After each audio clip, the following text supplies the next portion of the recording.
What would you do if your 7-year-old son walked up to his grandmother at Easter dinner and handed her a box that made her scream in front of the entire family? This isn't about revenge. This isn't about drama. This is about a little boy who carried proof of his own worth for 4 months, waiting for the perfect moment to remind someone who forgot that love isn't measured in bloodlines. You won't believe what was inside that box. Picture this. Easter Sunday, 2024. The dining room smells like honey-glazed ham and fresh lilies. 14 family members gathered around Grandma Estelle's mahogany table, the one she inherited from her mother. Everyone's dressed in their Sunday best voices, mixing with the soft clink of silver against china. Then 7-year-old Noah steps forward. He's wearing his little navy blazer, the one his mom ironed twice this morning. His hair is combed neat, his shoes polished. In his small hands, he carries a blue velvet jewelry box, the kind you'd expect to hold a wedding ring. The conversations stop. One by one, every head turns. Noah walks directly to the head of the table where Grandma Estelle sits like a queen in her cream silk blouse. Her smile is warm, expectant. She probably thinks it's a handmade card or maybe a drawing. "Grandma," Noah says, his voice steady and clear. "Mom said to give you this if you forgot me again." The words hang in the air like smoke. Estelle's smile falters. Her manicured fingers hesitate before taking the box. She glances around the table, confused, maybe a little annoyed. Then she opens it. The color drains from her face. Her hands start shaking. And then she screams. Not a gasp. Not a surprised, "oh." A full guttural scream that makes the crystal glasses vibrate. Everyone erupts at once, chairs scraping, voices overlapping. Someone drops a fork. Cousin Avery starts crying. Uncle Marcus is demanding to know what's in the box. But Noah just stands there calm as morning water watching the chaos unfold. Let me take you back to how we got here, because this story. It didn't start with a 7-year-old boy in a blue box. It started 3 years ago with a woman who forgot that love isn't measured in bloodlines. My name is Maya, and I'm Noah's mom. 3 years ago, I thought I'd won the lottery when I married Ben. His family was everything mine wasn't. Loud Sunday dinners, spontaneous road trips, the kind of people who remembered your birthday without Facebook reminders. They had traditions going back generations, stories that started with, "Remember when Grandpa used to?"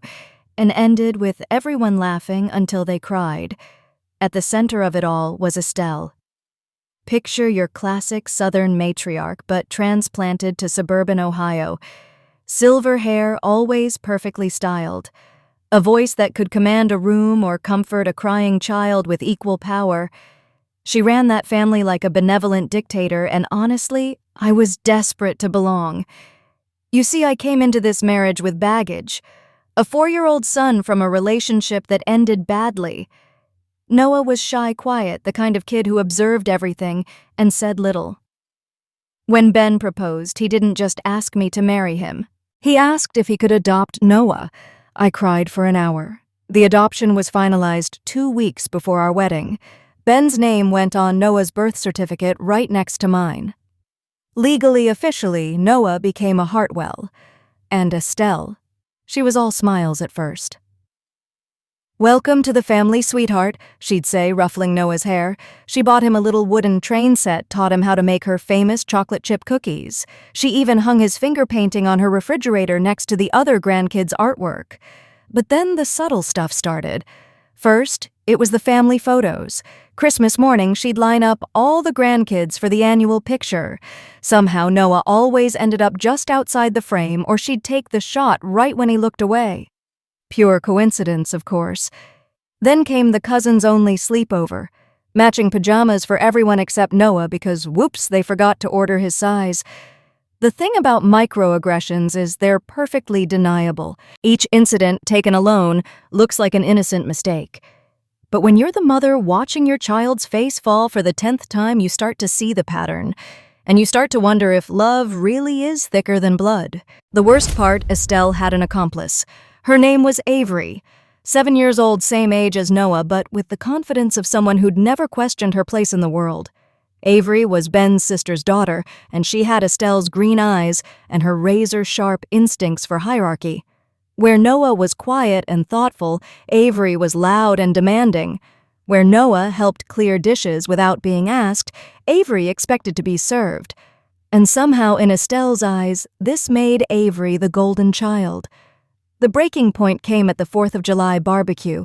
Picture this Ben's backyard, red, white, and blue. Everything the smell of charcoal and corn on the cob. All the adults are on the deck with their beer bottles sweating in the heat, and Estelle decides it's time for a grandkids-only scavenger hunt. She pulls out this elaborate list she'd obviously spent hours preparing. Hidden treasures around the yard riddles to solve prizes at the end. The other kids are bouncing with excitement.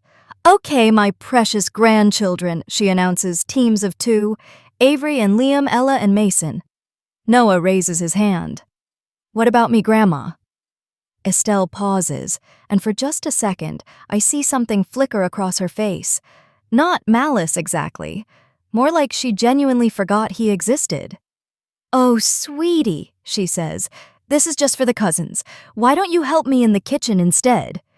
The other kids scatter across the yard shrieking and laughing.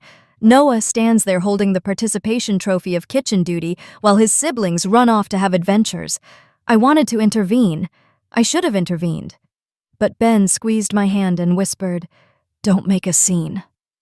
So I swallowed my anger and told myself I was being oversensitive. Then I went inside to get more ice. That's when I heard it. Through the screen door, Avery's voice crystal clear and cruel. "You can't play with us anyway, Noah. You're not a real grandkid. Grandma said so." My blood turned to ice water. I stood there clutching a bag of frozen cubes, listening to my 7-year-old son process the fact that his own grandmother had been talking about him behind his back, categorizing him, deciding he didn't belong. Noah's response was barely a whisper. "But Ben adopted me." "That doesn't count," Avery shot back. "Real family is blood family. Everyone knows that." That night, I started a journal. Nothing dramatic, just a small notebook where I wrote down every slight, every exclusion, every time Noah's face fell, and I had to pretend it was normal. Because here's the thing about gaslighting, it makes you doubt your own reality. Was I imagining the pattern? Was I being paranoid? Was I projecting my own insecurities onto innocent family dynamics? But the notebook didn't lie. Entry after entry proof that my son was being systematically erased from his own family. I just didn't know what to do about it yet. Thanksgiving was supposed to be different. I'd spent weeks preparing myself, coaching Noah, even having conversations with Ben about setting boundaries. This was going to be our fresh start, our chance to finally address the elephant in the room. Estelle's dining room looked like a magazine spread, golden leaves scattered across white linen candles, flickering in crystal holders, the turkey carved to perfection. Everyone gathered around after dinner for the traditional gift exchange. Estelle always did this thing where she'd present each grandchild with an early Christmas gift, something special just from her. It was her moment to shine, to show how much she knew and loved each kid. Avery went first. Estelle pulled out a brand new iPad, the latest model, complete with a pink sparkly case and wireless headphones. Avery squealed, threw her arms around her grandmother's neck, and immediately started taking selfies. Then came the twins, Liam and Ella. 2 more iPads, different colors, same generous price tag. The adults made appropriate impressed noises, while the kids dove into setting up their new devices. Finally, Estelle turned to Noah. My heart was pounding. This was it. This was her chance to prove me wrong, to show that she really did see him as equal to the others. She handed him a small wrapped box about the size of a jewelry case. Noah unwrapped it carefully like he always did, folding the paper instead of tearing it. Inside was a wooden puzzle box, the kind you get at a tourist shop for $15. The kind that keeps your hands busy while the grown-ups talk. "There you go, sweetheart," Estelle said with a bright smile. "Something to keep that busy mind of yours occupied." The other kids were already absorbed in their tablets, downloading games and apps. Noah held his puzzle box and tried to smile, but I could see the hurt in his eyes, the confusion, the slow realization that he was worth exactly 1/20th of what his siblings were worth in his grandmother's eyes. That night after we got home, I exploded. How can you just sit there? I demanded of Ben. How can you watch your mother treat our son like he's some kind of consolation prize? Ben was quiet for a long time, staring out the kitchen window into the darkness. She gave him something else, he finally said. What do you mean? Months ago, when the scavenger hunt happened. I saw how it affected him, so I gave Noah something to carry with him. Told him to use it if she ever made him feel like he didn't belong again. My stomach dropped. What did you give him? Ben walked to the kitchen drawer and pulled out a key. Then he led me upstairs to Noah's room, where our son was sleeping peacefully, still clutching that stupid puzzle box. Ben opened Noah's dresser drawer and pulled out a small blue velvet box, the same box that would later make Estelle scream. What's in it? I whispered. Ben opened it carefully. On top was a photo Ben holding 3-year-old Noah on adoption day, both of them grinning at the camera. Underneath were the official adoption papers signed and sealed, and beneath that, a handwritten letter in Ben's careful script. I read it by the light of Noah's nightlight, and by the end, I was crying. He's been carrying this around for months, I asked. Ben nodded. I told him it was proof. Proof that he belongs here, that he's chosen that blood doesn't make family. Love does. I looked at my sleeping son, at this 7-year-old boy who'd been quietly carrying around legal documentation of his own worth because his grandmother had made him doubt it. That's when I knew. The next time Estelle forgot Noah, he wasn't going to suffer in silence. He was going to remind her exactly who she was dealing with. The drive home from Thanksgiving was silent, except for the hum of tires on asphalt. Noah sat in his car seat, holding that blue velvet box in both hands like it contained something precious, which I guess it did. He hadn't said a word since we'd shown him what was inside, just nodded solemnly and closed it with a soft click. I kept glancing at him in the rearview mirror, this little boy who'd been carrying around proof of his own legitimacy because the adults in his life had failed to protect him from doubt. 20 minutes into the drive, Noah finally spoke. Can I give it to her at Easter lunch? His voice was calm, steady, not angry, not hurt, just determined. Ben and I exchanged glances. Give what to who, buddy? Ben asked, though we both knew exactly what he meant. The box. To Grandma Estelle. Can I give it to her if she forgets me again? My heart stopped. Noah, sweetheart, what would you say to her? He thought for a moment, staring out the window at the passing streetlights. I'd tell her that Mom said to give it to her if she forgot me again, that's all. The simplicity of it took my breath away. No dramatic speech, no accusations. Just a 7-year-old boy calmly presenting evidence of his own worth. Are you sure that's what you want to do? I asked. Yes, he said without hesitation. Daddy Ben gave it to me so I'd know I belong. Maybe Grandma needs to know too. Ben reached back and squeezed Noah's knee. It's your choice, son. Whatever you decide, we'll support you. But you have to be sure, I added. Once you do this, there's no taking it back. Noah nodded gravely. I'm sure. That night, I found him in his bedroom, sitting on the floor with a bottle of shoe polish and an old rag.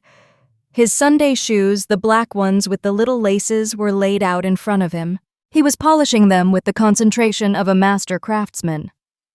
What are you doing, baby? Getting ready, he said, not looking up. Daddy, Ben says when you have something important to do, you should look your best. I sat down beside him on the carpet. Are you nervous? He paused, considering the question. A little, but mostly I just want her to understand. Understand what? That I'm not going anywhere. This is my family, too. I watched him work, this small person with his enormous heart and his quiet courage. He wasn't plotting revenge or planning to humiliate anyone. He was simply preparing to claim his rightful place at the table. The next morning, I found him practicing in front of his bedroom mirror. Grandma, he'd say to his reflection, Mom said to give you this if you forgot me again. He'd practice handing over an imaginary box, his posture straight, his voice clear. No anger, no tears, just quiet dignity. That's when it hit me. This wasn't about getting back at Estelle or proving a point to the family. This was about a little boy who'd spent 3 years believing that maybe, possibly, he wasn't quite good enough to be fully loved. And now he was ready to prove himself wrong. Easter was still 4 months away, but Noah carried that box everywhere, not obviously just tucked into his jacket pocket or his backpack, a quiet reminder that he had the power to stand up for himself when the time came. Ben and I talked about it endlessly. Should we intervene? Should we prepare Estelle somehow? Should we try to fix things before they came to a head? But every time we watched Noah calmly polishing his shoes or practicing his words in the mirror, we realized the same thing. This wasn't our fight to fight anymore. It was his, and he was ready. Easter morning arrived with picture-perfect spring sunshine streaming through Estelle's lace curtains. Her dining room looked like something out of Southern Living magazine. Gold silk napkins folded into perfect triangles, fresh white roses in crystal vases, place cards written in her elegant cursive positioning, each family member exactly where she wanted them in her carefully choreographed production. Noah sat between Ben and me wearing his navy blazer and those perfectly polished shoes. His hair was combed with a neat side part, and in his jacket pocket I could see the faint outline of the blue velvet box. Brunch was flawless, of course. Eggs Benedict with homemade hollandaise, fresh fruit arranged like artwork, mimosas for the adults, and fancy sparkling cider for the kids in real champagne flutes that made them feel grown up. After the meal, Estelle stood at the head of the table and clapped her hands together with theatrical delight. "Now for the best part," she announced. "Easter baskets for my precious grandchildren." She'd outdone herself this year. Not just chocolate and candy, but real gifts tucked between the pastel grass and foil-wrapped eggs. This was her moment to shine, to demonstrate her generosity and thoughtfulness to the entire assembled family. Avery went first, practically vibrating with excitement. Estelle presented her with a basket overflowing with goodies, but the centerpiece was a brand new smartwatch with a pink silicone band. "Oh my gosh, Grandma!" Avery shrieked, immediately strapping it to her wrist. "It has a camera and everything!" The adults made appropriate ooh and ah noises, while Avery started taking pictures of her reflection in the dining room mirror. Next came Liam and Ella the twins. Their baskets contained identical Lego architecture sets, the kind that cost $80 each and take hours to build. Sophisticated gifts for sophisticated children. "These are from the Statue of Liberty collection," Estelle explained proudly. "Educational and fun." The twins dove into examining their sets, already planning construction strategies. Finally, Estelle turned to Noah. My heart was pounding so hard I was sure everyone could hear it. This was the moment. 4 months of preparation had led to this exact instant. Estelle lifted Noah's basket from the sideboard.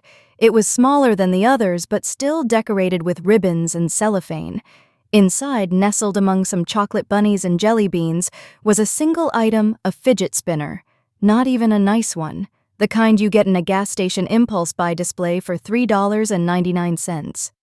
"Here you go, sweetheart," Estelle said, with that same bright smile she'd been wearing all morning. "I know how you like to keep your hands busy." The room went quiet for just a beat. Avery was still playing with her smartwatch. The twins were absorbed in their Lego instructions, but every adult at that table understood exactly what had just happened. A 7-year-old boy had just been publicly valued at less than $4, while his siblings received gifts worth 10 times that amount. Noah accepted the basket, politely said, "Thank you," like the well-mannered child he was. But I saw his jaw tighten slightly, saw him glance toward Ben and then back at his grandmother. Then he stood up. "Excuse me," he said quietly, reaching into his jacket pocket. He walked around the table with measured steps, his polished shoes silent on Estelle's Persian rug. When he reached her chair, he stopped and looked up at her with those serious brown eyes. "Grandma," he said, his voice clear and steady. "Mom said to give you this if you forgot me again." And then he placed the blue velvet box directly in front of her on the white linen tablecloth. The entire room froze. Estelle's smile flickered like a candle in the wind. She looked at the box, then at Noah, then back at the box. Her manicured fingers hovered over it uncertainly. "What is this, sweetheart?" she asked, but her voice had lost its musical quality. "Open it," Noah said simply, and so she did. The velvet lid opened with a soft click that somehow seemed to echo in the silent dining room. The first thing Estelle saw was a photograph. Ben, 4 years younger, grinning ear to ear as he held a 3-year-old Noah in his arms. Both of them were wearing matching button-down shirts, and Noah's little hand was pressed against Ben's cheek. At the bottom, in Ben's handwriting, Day 1. Estelle's face went pale. Her hands started to shake as she lifted the photo with trembling fingers. Underneath were official court documents sealed with embossed stamps and ribbons. The adoption decree that legally made Noah a Hartwell, every page crisp and formal and undeniable, but it was the letter beneath the papers that made Estelle's breath catch in her throat. Ben's handwriting careful and deliberate on cream-colored stationery. "Mom, if you're reading this, it means you failed to see my son. For 3 years I've watched you treat Noah like he's somehow less than the other grandchildren. You made blood matter more than love. You made genetics matter more than choice. That's not family. That's biology. If you cannot love Noah fully and completely as you love the others, then you do not love me. Because he is part of me now. He is my son, in every way that matters. Your choice." It was signed simply, Ben. The silence stretched until it became unbearable. Then Estelle's composure cracked completely. "How dare you?" she whispered, and then louder, "How dare you do this to me in front of the entire family?" Her voice rose to a shriek that made the crystal glasses vibrate. "This is manipulation. This is cruel and calculated and designed to humiliate me." She whirled on me, her eyes blazing with fury. "You did this, didn't you? You turned my son against me. You poisoned him with your paranoid fantasies about how I treat that boy." "That boy has a name," I said quietly. "Don't you dare lecture me about family," Estelle spat.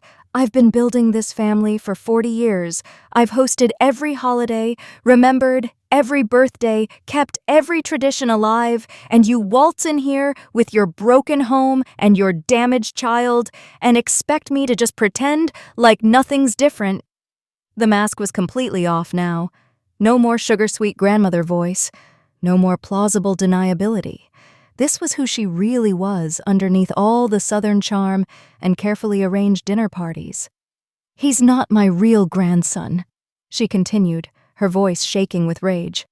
"I'm sorry if that hurts your feelings, but biology matters. Blood matters. You can't just sign some papers and expect me to love him the same way I love my actual family." The other adults sat frozen, watching this woman they thought they knew reveal her true self in spectacular fashion. Uncle Marcus had his mouth hanging open. Aunt Jennifer was staring at her plate like she wanted to disappear into it. That's when Ben stood up. Slowly, deliberately, like a man who'd been carrying a heavy weight for too long and was finally ready to set it down. "She didn't turn me against you, Mom," he said, his voice deadly calm. "She didn't have to. I opened my eyes." Estelle's head snapped toward him. "Benjamin, don't you dare take her side in this." "There are no sides," Ben replied. "There's just the truth. And the truth is that you've spent 3 years systematically excluding my son from this family. Not once. Not accidentally. Systematically." He gestured toward the adoption papers still scattered on the table. "I chose Noah. I chose to be his father. I chose to love him completely and unconditionally. And I expected my family to respect that choice." His voice grew stronger with each word. "But you couldn't do it, could you? You couldn't love him because he doesn't share your DNA. You couldn't see past biology to the little boy who just wanted to belong." Estelle was crying, now ugly tears that smeared her perfect makeup. "I tried. I bought him gifts. I included him. You gave him leftovers," Ben said simply. "Scraps of attention, dollar store gifts while the other kids got treasures. You made him feel like a guest in his own family." He looked around the table at all the relatives who'd watched this happen for 3 years without saying a word. "We're leaving," he announced, "and we won't be back until you can love my son the way he deserves to be loved. Completely. Without conditions. Without reservations." He turned to Noah, who had been standing perfectly still through the entire explosion, watching his world change with remarkable composure. "Come on, buddy," Ben said gently. "Let's go home." The walk to our car felt like it took forever and no time at all. Noah's small hand was firmly clasped in Ben's as we made our way across Estelle's perfectly manicured lawn. Behind us, the Easter celebration continued in stunned silence. No one called after us. No one tried to stop us. No one apologized. The only sound was our footsteps on the brick walkway and the distant hum of traffic from the main road. Noah climbed into his car seat without a word. Ben started the engine. I buckled my seatbelt and stared straight ahead, not trusting myself to look back at the house where we'd just burned every bridge. We drove in silence for the first 10 minutes. Then Noah's quiet voice came from the back seat. "Daddy Ben." "Yeah, buddy. Do you think she'll ever be different?" I felt my heart crack a little. Even after everything, even after watching his grandmother's true feelings spill out in such ugly detail, he was still hoping for redemption, still believing that maybe somehow love could win. Ben glanced at me, then back at the road. "Maybe," he said carefully. "People can change if they really want to. But you know what, Noah? What? You don't have to wait around to find out. You don't have to keep hoping and getting disappointed. You get to decide what kind of family you want to be part of." "What do you mean?" "I mean, there are people who love you exactly as you are right now, no conditions attached, and those are the people worth spending your energy on." Noah was quiet for a moment, processing this. "Like you and Mom, like me and Mom, and Uncle Danny and Aunt Sarah, and your teacher, Mrs. Patterson, who always asks about your science projects, and Miguel next door who taught you how to ride your bike." "Family doesn't have to be blood," I added, turning around to look at my son. "Family is whoever shows up for you." Noah nodded solemnly. "Grandma didn't show up for me." "No?" Ben said simply. "She didn't." That night, Noah went to bed without asking when we'd see Grandma Estelle again. He seemed lighter somehow, like a weight he'd been carrying for 3 years had finally been lifted from his small shoulders. A week later, something unexpected arrived in our mailbox. A small manila envelope with Noah's name written in careful, childish handwriting. No return address, but I recognized the stationery from Estelle's house.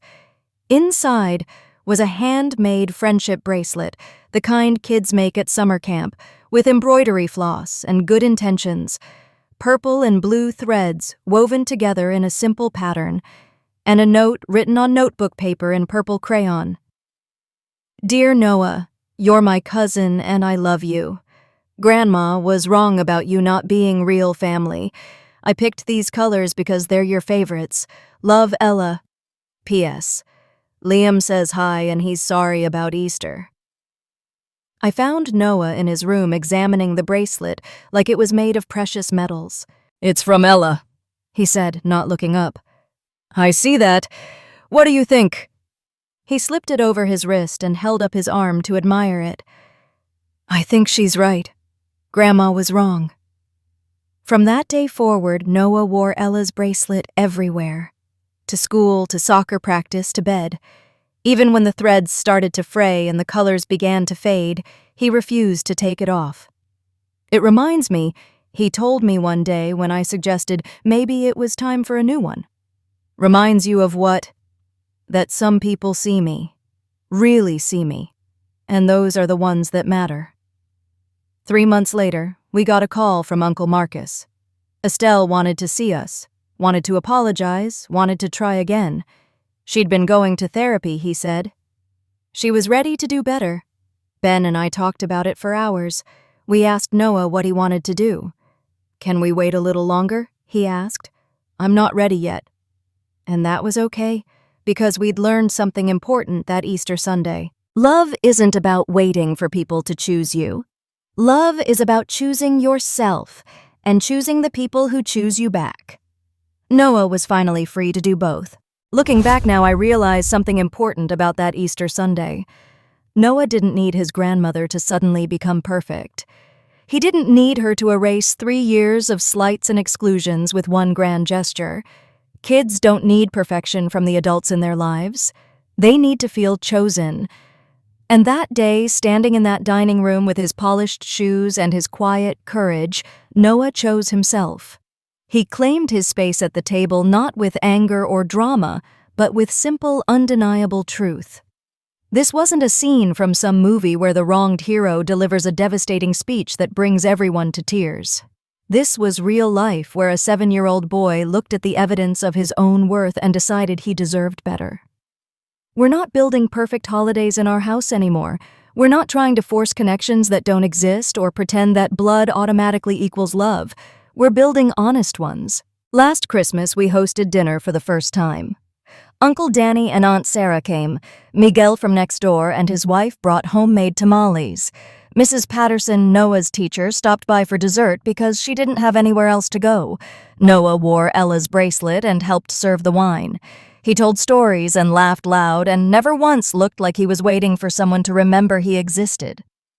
Because he knows now. He knows he's chosen. He knows he belongs. Not because someone finally decided to include him, but because he decided to include himself. That blue velvet box is still in Noah's dresser drawer. He doesn't carry it around anymore because he doesn't need to. But sometimes when he's having a tough day, or when someone at school makes him feel small, he takes it out and reads his dad's letter. It reminds him that love is a choice, not an accident, and the best kind of family is the one that chooses you back. So here's what I want you to take away from Noah's story. You don't have to wait for people to see your worth. You don't have to shrink yourself to fit into spaces that weren't built for you. And you don't have to accept leftovers when you deserve the full meal. Sometimes the smallest voices carry the loudest truths. Sometimes a 7-year-old boy with a blue box knows exactly what the grown-ups have forgotten. Family isn't about who shares your DNA. It's about who shows up for you. It's about who chooses you day after day, without conditions or qualifications. And if this story struck a chord with you, if you've ever felt like the outsider at your own family table, I want you to know something: you're not alone. Hit that like button if Noah's courage inspired you.